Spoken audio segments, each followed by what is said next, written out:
Hi, everyone, and welcome to another edition of my podcast today. I am very excited to introduce Keenan McBride. Keenan is owner and founder of his firm called Success Strategy Training and Development. And Keenan is a seasoned expert in leadership and training. And he can speak more about this, but just to give you some background, he's got 30 years experience in corporate and 20 years experience in workforce development. As a certified professional in training management and a certified image consultant, he's trained a lot of professionals globally and is known for his unique focus on gentlemanly decorum. I've watched Keenan over the last number of months create an amazing character called Lennox Lee. It caught my attention. And today I couldn't be more happy to have this podcast to interview Keenan and let him tell his story. So with that, we're going to get started right away. So Keenan, tell me, you've spent 20 years, in training workforces worldwide and 30 years in corporate management. What do you think are the core leadership soft skills that you believe every professional should have? Oh my, Eileen, first, thank you for inviting me to have this conversation with you. I really appreciate it. But as far as that's concerned, I have a core value that I stick to myself. And I think that that same core value is what I like to give to others. And that core value is that I believe in the power of the human heart and the human mind. Mm. Okay. And what I mean by that is I believe that everybody has value, everybody brings something.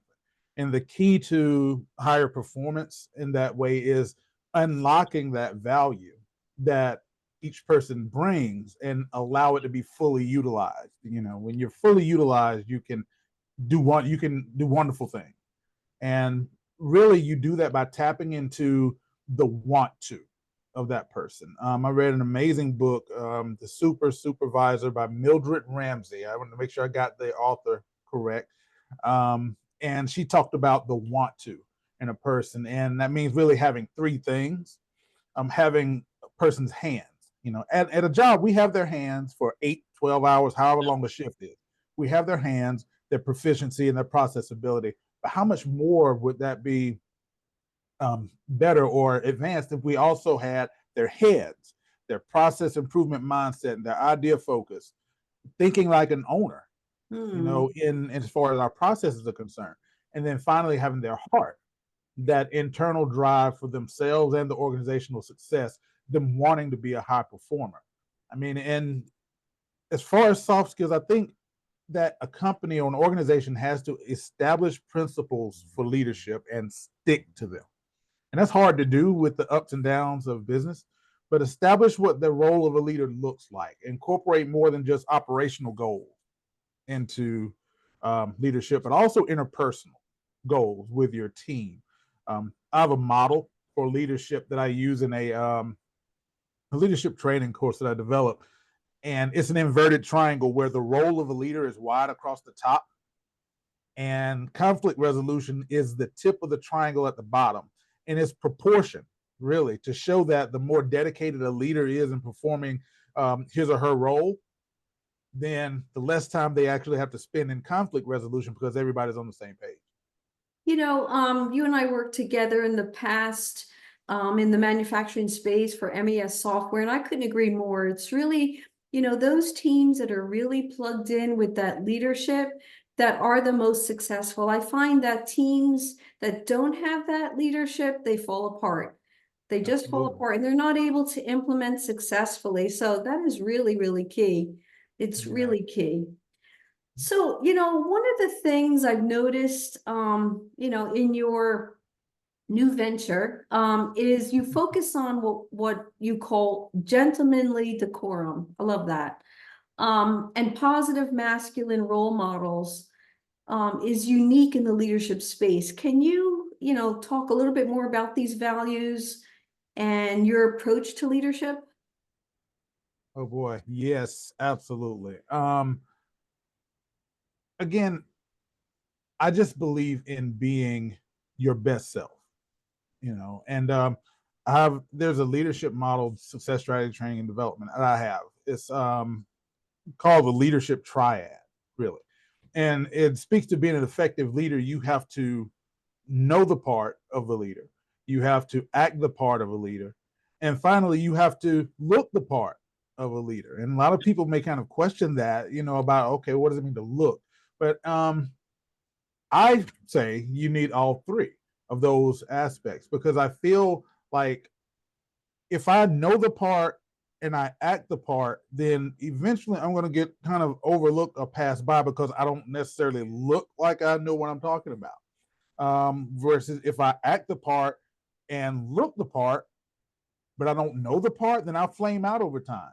So I think knowing, acting, and looking together makes an effective leader. And as far as your question, as far as the decorum and the masculinity is concerned, I just feel like masculinity itself has been misrepresented heavily in the mainstream. And I personally feel like masculinity in and of itself is not toxic, but the lack of it is. And what I mean there is that true masculinity is where you show a gentlemanly side to your approach to others. It doesn't mean running roughshod over people, trying to show how big or how strong or how dangerous you can be. But true masculinity is really being assertive, not aggressive, not overly passive. And I feel like young boys in particular should learn from youth, from the youngest age possible, how to grow up being respectful to other people, being able to be assertive yet respectful, knowing what their role in society is and how to fulfill it. Not to run people under shoe, but to I find that, well, there's the COVID mindset. I think in a lot of manufacturing, shop floors, people tend to still have a COVID mindset. Like they roll out of bed and get on meetings, or they really don't show up in a professional way. And I think that hurts them. So just what you were saying there, in order to have that triangle, you really do have to, take care. But what do you think of that COVID mindset? Do you think that has something to do with the current way? Or do you think it's more of a younger generation that doesn't feel the need to impress management? I'm not sure. I mean, that's very interesting. I feel like it's a mix.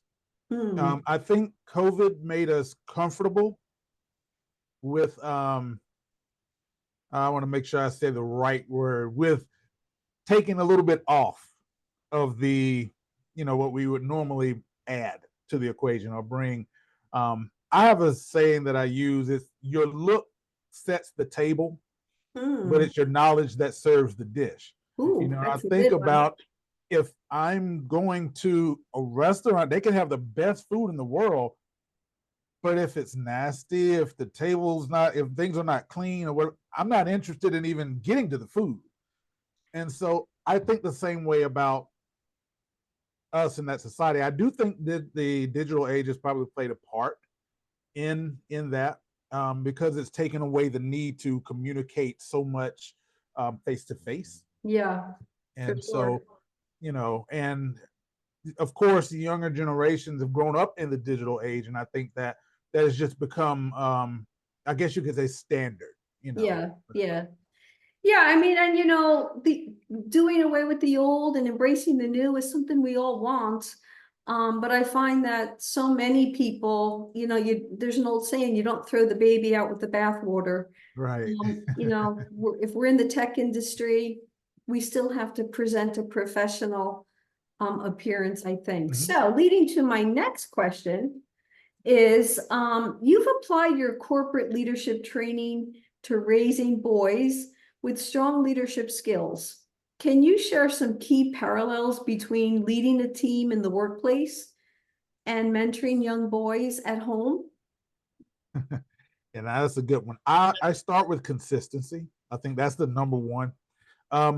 I have an 18-year-old son now. That's just, and if I say that it has not been a challenge, I'd be a liar.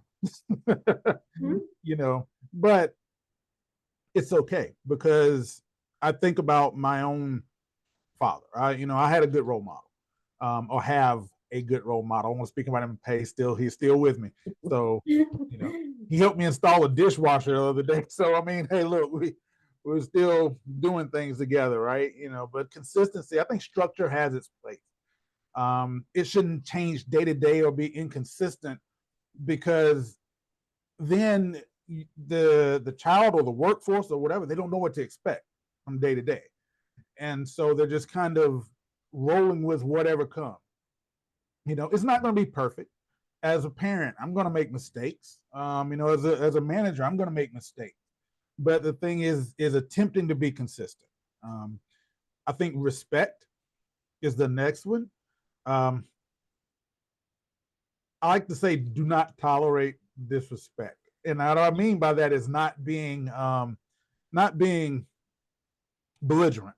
Okay, if somebody disrespects you, roar to see how loud you can roar. But I mean, kids model what they see and they get their values from what's allowed, at home. And just like on the job, you show me a disorganized team, then I can most likely show you an unrespected manager or a disorganized manager. Teaching them how to react when they're disrespected is another thing.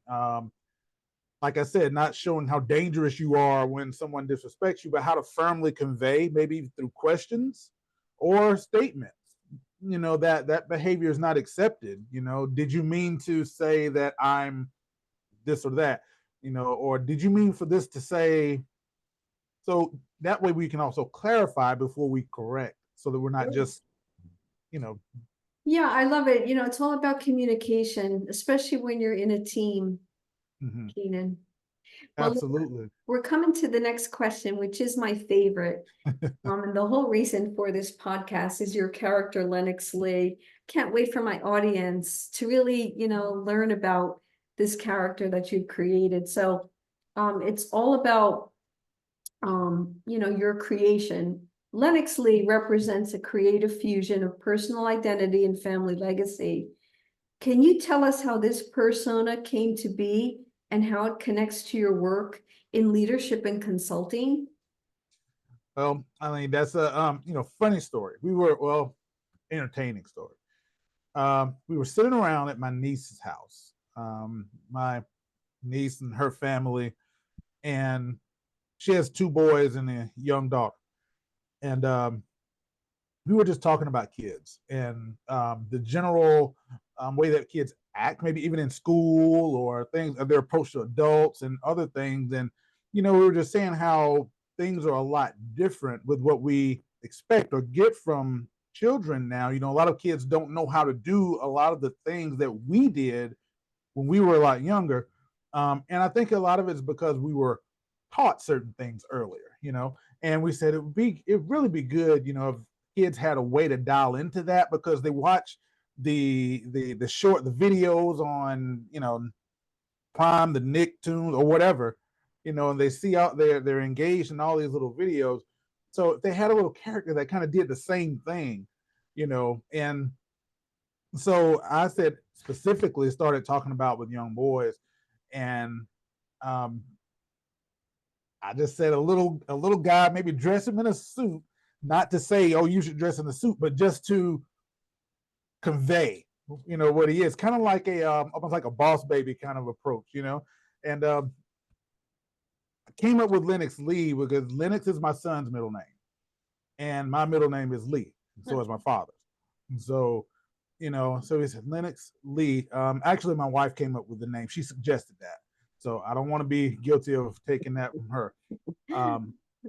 And so we just went into what can we teach. So short lessons on how to properly shake hands, how to look someone in the eye, smile and greet them, how to stay clean, just basic hygiene properties, how to tie a necktie. That's something that is really lost on a lot of young men today, because these are going to be skills that they're going to need as they get older.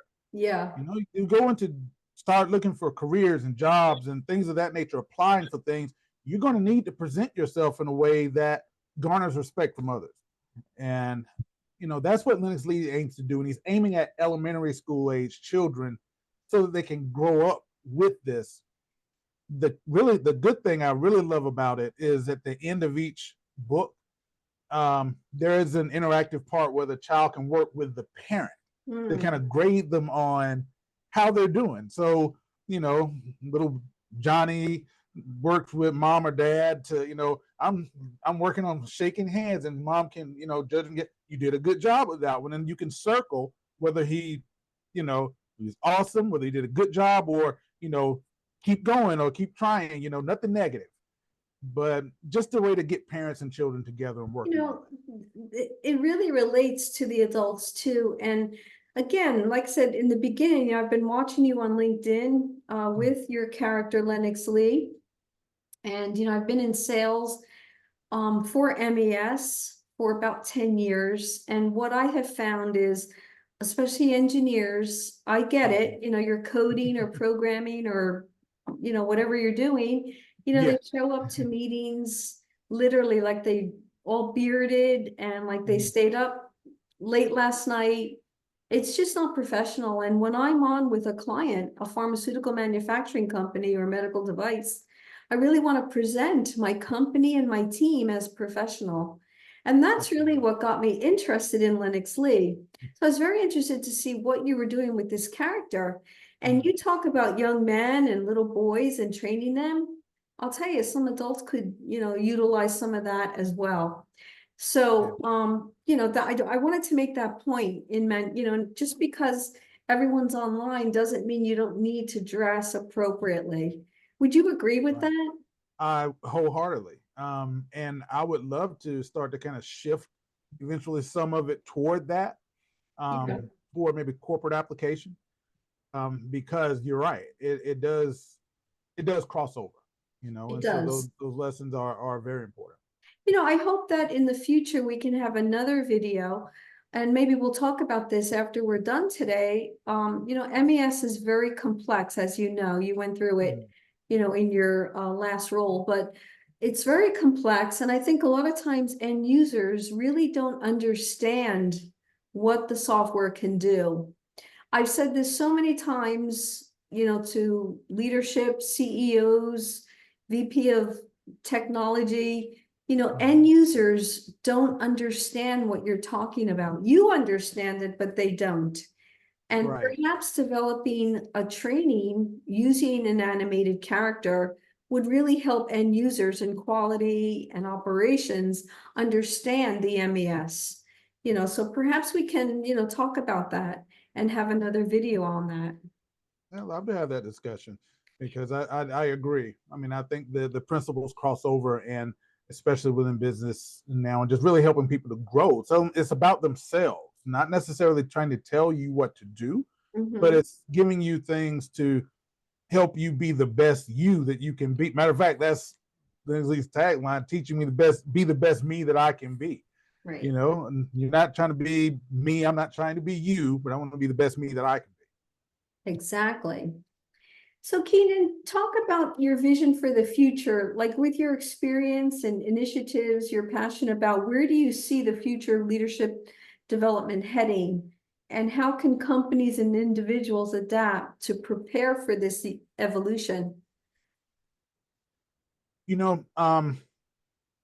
We used to be really heavy on what do people know from a skill standpoint, bringing knowledge into the workplace. And to a certain degree, we still are, and that has to be there.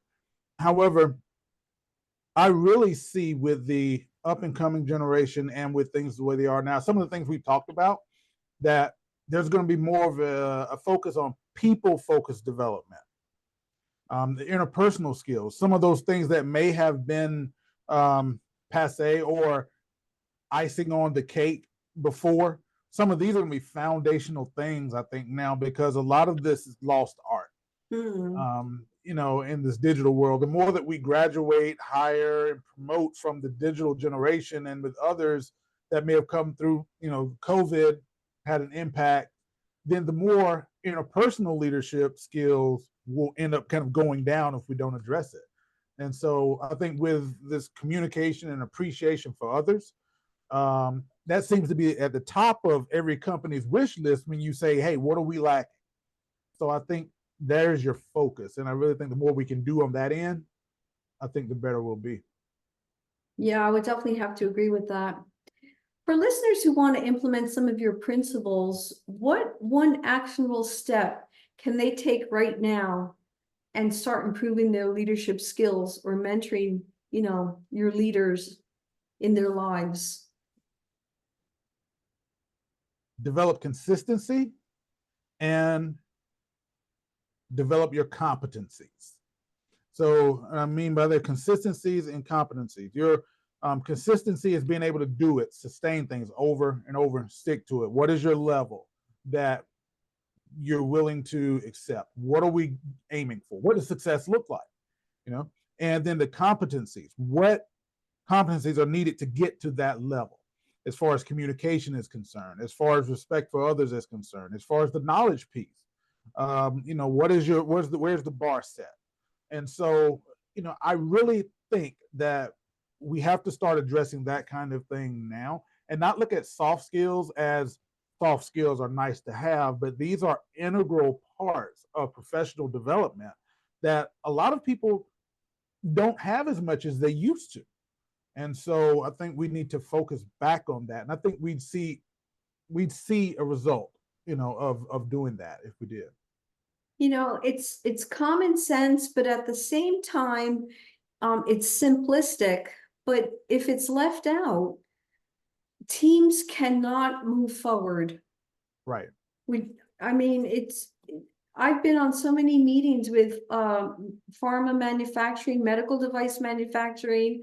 I've seen all the teams, done all the technical analysis, for new software.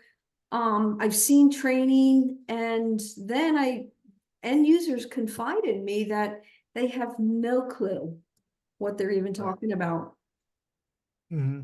So yeah, absolutely. They're missing a big piece, right? It's absolutely just the technical knowledge, right? Right.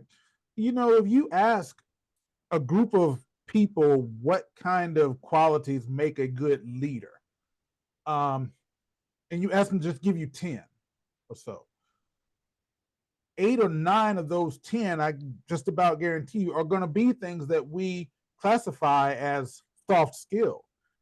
It's rarely you get to the knowledge point a lot of times at the end of it. They say they want somebody honest, they want somebody respectful, they want somebody respectable, they want somebody to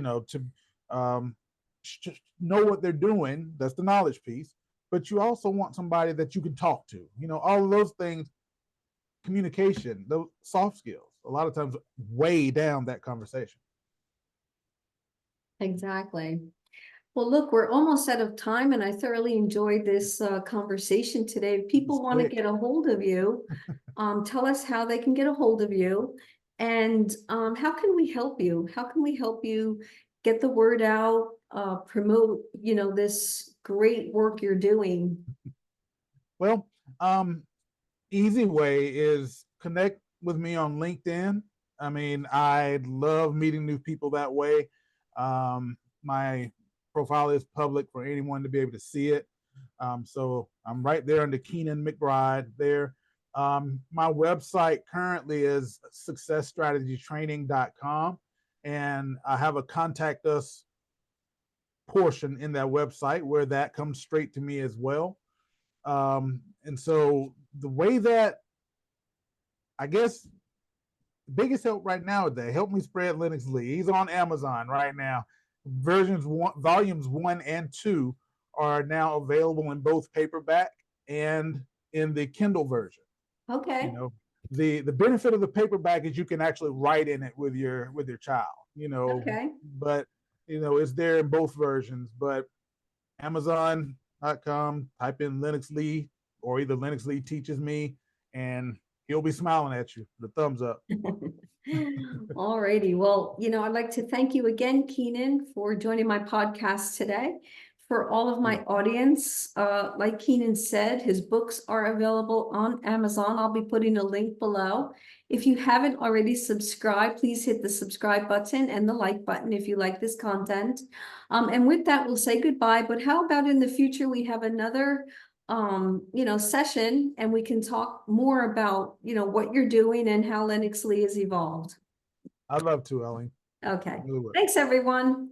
Bye-bye now. Bye.